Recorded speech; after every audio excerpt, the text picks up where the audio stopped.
o kan ka juguya ni kuranɛ kolo ye parce que n'i ye hɔrɔn n'i ye dalakan min ta i kan ka sa o dalakan nɔ o y'anw faso ka baara ye segu i ye kuma faamu maa ba ni nkalontigɛ ma kunga maa ba ni janfa man kan maa ba ni kuma filafɔ man kan nkalon ye jumɛn ye nkalon ye min ye n'u ko ko anw nana anw dan présenter n'u tilala k'u présenter u ye nkalon tigɛ o ye jamana janfa certes n'i bɛ don militaire la i b'i kale n den faso janfa kɔrɔ fɛ n den faso janfa tilebi fɛ ngo java fɔlɔ de an b'o dɛngɛ de kɔnɔ Musa Traoré ma Moro Keita java te de wa a java kɔfɛ Mali ye avancement jumɛn sɔrɔ e k'a fɔ ne ye tan bon maintenant an ka na charte ko kɔnɔ charte ko yɔrɔ n'i y'a jate minɛ ninnu minnu b'a la k'a fɔ k'a ka présenter u yɛrɛ ti Mali ko ɲɛ dɔn bilahi o bɛ dɔ dɔn a la ayi n lamɛn sa n terikɛ ne m'a fɔ n k'u t'a bɛɛ ɲɛ dɔn maa bɛ nasɔngɔ bɔ i ka so i b'o ɲɛ dɔn kɛ n'i mana ni nasɔngɔ i ka so i ka denbaya bɛ tile kɔngɔ la i b'o ɲɛ dɔn kɛ nka karamɔgɔkɛ wo bɛ wo la i t'o ɲɛ dɔn dɛ hali n'e bɛ gouvernement kɔnɔ i t'o ɲɛ dɔn je m'explique Assimi même en personne u ka charte ta k'a lajɛ k'a kɔnɔna yɛlɛma a sɛbɛnnen don bien avant que Assimi casse a signé ko Assimi n'a aucun droit de se présenter à l'élection présidentielle. Aucun membre du gouvernement au matin ni droit bi mimolo qu'a présenté Mali présidentielle. Ok, merci. Ami foni orola, amena minye yerewolo Umaru Karamugo Jara aleka fanfɛ. Yerewolo Karamugo a yira k'a fɔ sa min ye Mali ye kalo 6 ani dɔɔnin de kɛ min ye embargo ale kɔnɔ. Embargo wulile e yɛrɛ fɛ a ye hɛrɛ jumɛn nati walima a ye kɔlɔlɔ jumɛn nati nin kalo 6 ni dɔɔnin kɔnɔ d'abord an bɛ kɛnɛ min kan sisan Mali bɛɛ bɛ ne dɔn n tɛ mɔgɔ agressé n tɛ maa dɔgɔya kuma la mais voilà non ni tɛ se ka na Mali ta k'a yɛrɛ kɛ ne kɔrɔ quoi parce que sɔrɔdasi c'est-à-dire a bɛ ka waleya min kɛ nin ye ni ne ka di kɔfɛ mɔgɔw ye bon an t'olu fasugu kɛ quoi i ma ɲininka Assimi ka présentation na ma fi ne tɛ yan d'abord n bɛ kuma kelen f'i ɲɛna n tɛ yan Assimi ko la n tɛ yan mɔgɔ ko la quoi ne bɛ Mali ko de dɔn ne bɛ Mali ko de fɛ mais sana c'est-à-dire Assimi ka présenteli walima Diaw ka présenteli walima Wage ka présenteli o tɛ se ka bali Mali kɔnɔ yan ko parce que ko CEDEAO tɛ se ka jɛn n'o ye o tɛ se ka kɛ o i bɛ Mali dɔn ka taa i ka n da ka di ani hakilinata ka fɔ u tɛ kelen ye quoi mais hakilinata ka kɛ o tɛ kelen ye quoi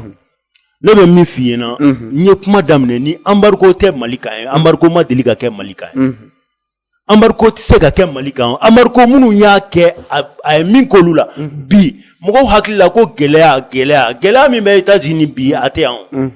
an b'a fɔ olu minnu ma ko premier puissance gɛlɛya min bɛ États-Unis o tɛ Mali kɔnɔ yan gɛlɛya min bɛ France min bɛ ka CEDEAO mɔgɔw su ka bila anw na gɛlɛya min bɛ France o tɛ anw. mais ni gɛlɛya bɛ sisan est-ce que n'embargo nana kɛ o bɛ dɔ fara kan wa ayi diɲɛ fan bɛɛ de gɛlɛya bɛ yen n'a y'o kuma in ta k'a bila ba la dɔrɔn a bɛ kɛ ko wɛrɛ de parce que mɔgɔ caman de bɛ minnu tɛ nin fɛn parce que u ye Ala minɛ ka hali forontow ni fɛnw kuma bɛɛ fɔ télé la poivron ko olu gɛlɛyara o ye fasoden juguya wale de parce que n'i ka wulujugu faga dɔ ta bi kɛ yen i yɛrɛ ka jamana feere n'i ye kumajugu f'i ka jamana ma ni mɔgɔ wɛrɛ y'a faamu e bɛ mun kɛ donc an bɛ don min na bi anw ti dɔwɛrɛ fo dɛ an b'an ka gouvernement fo anw de sɔnna ka tugu kɔ parce que mɔgɔninfin f'i ka da mɔgɔ dɔ de la u ye min kɛ depuis Modibo Keita taara fo kana bila bi la o ɲɔgɔn fana ma deli ka kɛ jamana in kɔnɔ donc e bolo o ye jumɛn kɛ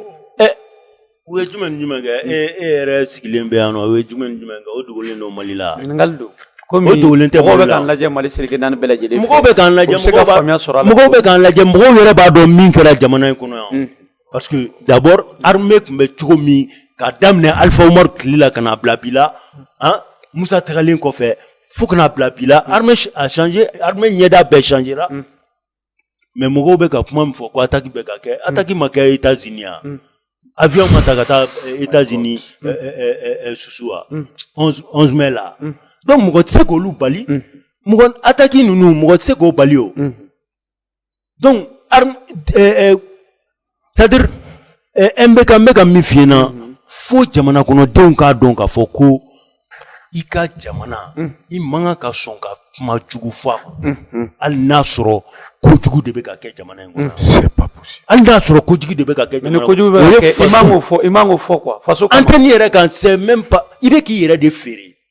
a bɛna fɔ i bɛ ka bɔ k'i ba ka kamalentigɛ fɔ kɛnɛma c'est pas bien donc ne bɛ min fɔ dɔrɔn armée en train de monter en puissance o armée bɛ ka jigin o Mali bɛ ka dafiri o bɛɛ b'anw de ma jamana kɔnɔ yan mais ne kɔni b'a dɔn kunun ni bi tɛ kelen ye mais e yɛrɛ bolo bi mun de sera ka yɛlɛma min sera ka yɛlɛma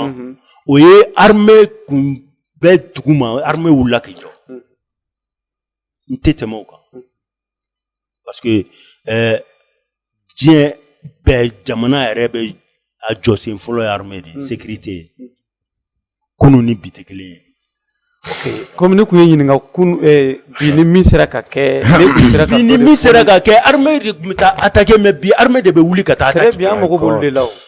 armée de bɛ ka wuli ka taga ɲinini kɛ ka jugu ɲini bi mais a ma se minɛ ka donni bɛɛ kɔrɔ mais mɔgɔw bɛ ka kuma mun kɛ débat politique don a ka fɔ a ka faamuya non armée de tun bɛ na bombarder ka na armée attaquer k'an ka mobiliw minɛ k'u faga ka tɛmɛ n'u yɛrɛ bi anw de bɛ ka bɔ ka tugu ɲini denmisɛnnin fitininw donc nan ne ye faamuya a bɛ komi sisan sɛnɛw bɛ se ka kɛ k'a sɔrɔ gɛlɛya tɛ yen saba i b'a dɔn n bɛ fɛn kelen f'i ɲɛna ni kɛlɛ binna jamana kan a bɔli o fana y'a dama ko wɛrɛ de est ce que i y'a faamu a kana kɛ ko parce que ko ninnu bɛ fanga la ko sɔrɔsiw don ko kɛlɛ tɛ se ka bin anw ka mɔgɔw kan bilen o tɛ se ka kɛ o parce que ni n bɛ bɔ kɛrɛfɛ dɔɔni baara dɔ kɛra fo de tɔ ka dafa parce que ni armée nana sisan par exemple sisan Farabugu ye minɛli min kɛ armée nana Farabugu nettoyer Farabugu libérali min kɛra c'est-à-dire fo kɛlɛkɛcɛ wɛrɛw de ka sɔrɔ minnu bɛ to Farabugu ninnu bɛ pousser ka taa ɲɛfɛ tuguni ka taga baara wɛrɛ kɛ bon o baara ninnu minnu filɛ nin ye ni armée i m'a ye cɛtaw bɛ sen na fo o baara de ka se ka kɛ toujours ni u ye yan nettoyer mɔgɔ ka sɔrɔ ka sigi o dugu la u bɛ commencer o de la ka taga o de ye ratissage ye ok n y'a faamuya pour que jamana kɔnɔdenw hakili ka sigi n'o ma kɛ a tɛ se ka ɲɛ ok merci Yɛrɛwolo Kara an bɛna fan dɔ ye fɛ Alasani Tangara Yɛrɛwolo Kara ale bɔra k'a fɔ cogo min na ko baara min sera ka kɛ nin waati damadɔ in kɔnɔ n'o ye transition ye ayiwa ko a bi san 30 bɔ o ma se ka kɛ e yɛrɛ bolo e yɛrɛ ye o ko in ye cogo di n terikɛ tu sais que bamananw ko n'i bɛ kuma k'i k'i jan de dɔnya b'a la kuma ye tere ye kuma den bɔli